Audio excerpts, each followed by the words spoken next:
This bill is just simply empowering the IRS to go after large number of American citizens. And that, I think, is not something that is in the best interest of the people. Fact of the matter is, roughly, and these are ballpark numbers, they change by the year, the top 1% of the population is paying about 40% of the taxes. So I'm not sure what the fair share here is. This amendment would actually do just the opposite of what specifically my good friend Mr. Roy mentioned. It would reject the harmful Republican cuts to the IRS and general government agencies and ensure that hardworking taxpayers are protected from extreme GOP policies. But right now, what we have are Democrats in the Senate wanting to hide behind a bill they know has no chance of moving through because, frankly, if it were passed, my colleagues on the other side of the aisle are concerned about us campaigning on this, make it a political issue. If that legislation were passed, the issue would still exist. And what the former president knows is that the bill being negotiated in the Senate is not a good one. He's calling that out. But I can assure you, I don't take orders from the former president, nor do I take orders from Somalis in Minnesota. But some people do. This is ridiculous. This is all theatrics. Shame on you for exploiting this issue. Shame on you for ginning up all this hate and all this, all this vitriol, and not wanting to be part of the solution, not wanting to do anything to fix it. I'm also puzzled by the fact, and I think I need to get I think I need to go to the Capitol physician and see if I can get a neck brace, because I have whiplash following the logic of some of my Republican friends. Republicans have done nothing of importance. I don't even know why they want to be in charge, quite frankly, since they have wasted away their time in the majority. And it's not just me saying that, it is them. Congressman Chip Roy, who sits on the Rules Committee, said, and I quote, "One thing, I want my Republican colleagues to give me one thing, one, that I can go campaign on and say we did. One. Anybody sitting in the complex, if you want to come down to the floor and come explain to me one material, meaningful, significant thing the Republican majority has done besides, well, I guess it's not as bad as the Democrats." More recently, Congressman Andy Biggs said, and I quote, "We have nothing, in my opinion, we have nothing to go out there and campaign on, Chris. It's embarrassing." Right? Well, I know the Republican Party in the Congress, the majority, has zero accomplishments. Congresswoman Debbie Lesko said, and I quote, "We can't get anything done around here. It is very frustrating," end quote. I mean, what do Republicans say when they go home and voters ask, "What have you done? What have you done?" What do you tell them? What do you say to somebody who asks, "Why are you more concerned about Hunter Biden than about our constituents?" I mean, you people need to touch the grass. Get a grip. Get some help. I mean, Republicans have turned this place into one big SNL skit, except this isn't funny. Have you all lost your minds? You are talking about a bill that your side wrote. This was your bill. James Lankford is the second most conservative member of the Senate. The second most conservative member of the Senate. This is your guy. He wrote the bill. He wrote the toughest border security bill that has come out of the Senate. And President Biden engaged with him, with other Democrats, to find a solution. Because they're in the solutions business. And you're in the chaos business. Patrick Henry wrote in 1778, "Guard with jealous attention the public liberty. Whenever you give up that force, you are ruined. The great object is that every man be armed, everyone who is able might have a gun." But the principles remain the same in any event. The principles are exactly the same. And that is the reality of the purpose of the Second Amendment. The only substantive response I've gotten from my colleagues is a quotation from Patrick Henry, an anti-federalist who strongly opposed the Constitution precisely because he thought it gave the government way too much power and the people not enough to rebel against the government. And when I pointed this out, my friend Mr. Roy of Texas, who's by far the most articulate and able defender of this doctrine, concedes that I'm right about the Constitution, but shifts over to talk about the Declaration of Independence, which I cheerfully concede is a revolutionary document, and which explained why, after a long train of abuses and usurpations by the Crown and Parliament, we needed to dissolve the political bands of union with England. But that's the whole point. We are governed by the Constitution, which is positive law, and nowhere does it grant a right of insurrection. It opposes it at every turn. As a matter not of constitutional law, but natural law, people can decide to overthrow their government, but you do that on your own time, at your own risk. The Constitution does not give you the right to destroy the Constitution. Now, amazingly, in the wake of this savage insurrectionary attack against our government, the NRA and its followers in Congress continue to propound the idea that the Constitution, specifically the Second Amendment, gives people a right to violently attack and overthrow the government of the United States. This so-called insurrectionary theory of the Second Amendment maintains that its purpose is to allow citizens to wage armed resistance if they think the government is being unfair or unjust.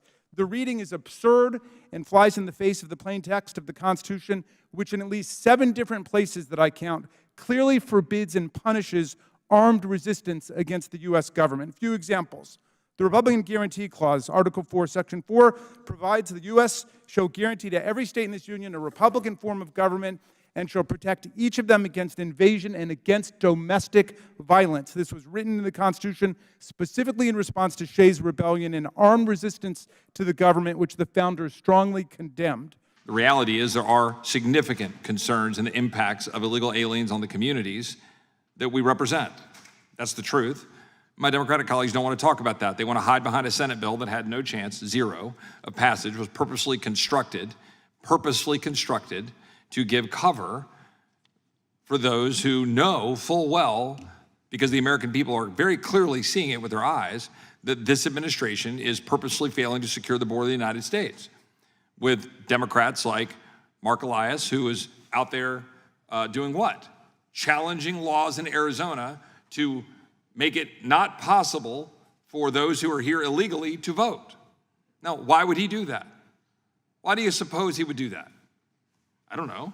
Got some thoughts on that. I think it's pretty self-evident. I've been in this godforsaken town long enough to know that I'm going to get a bill that, as the bill we're voting on this week, busts the caps, spends more money, increases interest, increases spending, doesn't actually make any of the policy changes we promised.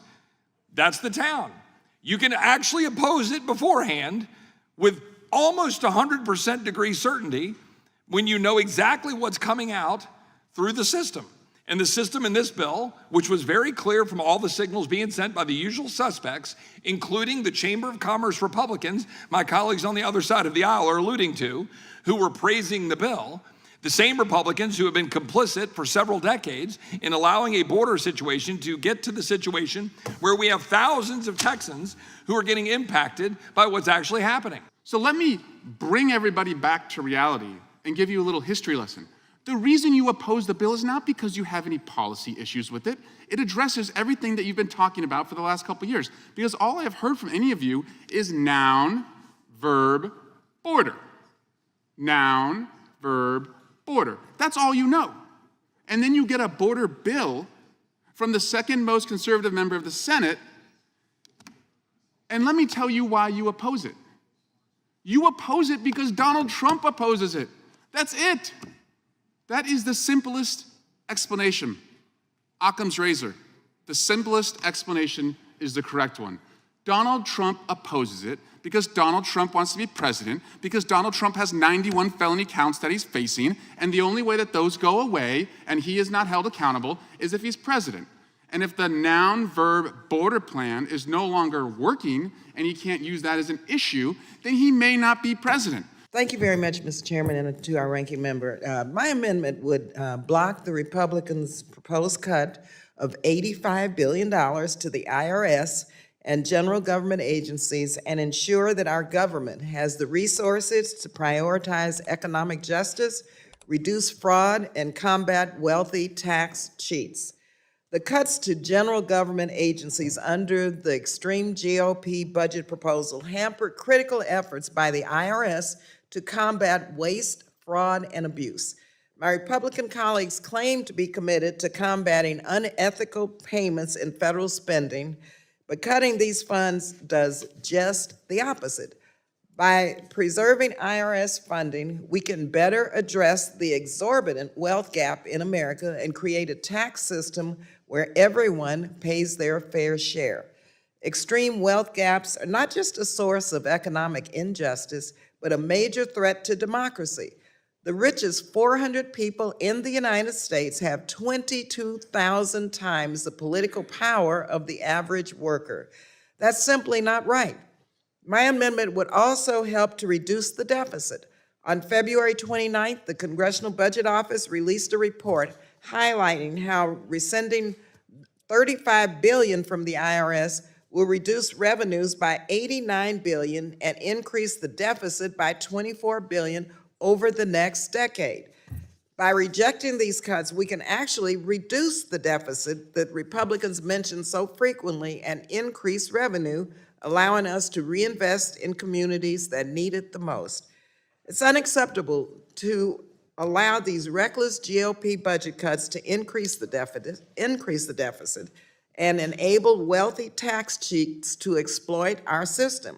So I encourage my colleagues to reject these funding cuts by supporting this amendment, and I yield back the balance of my time.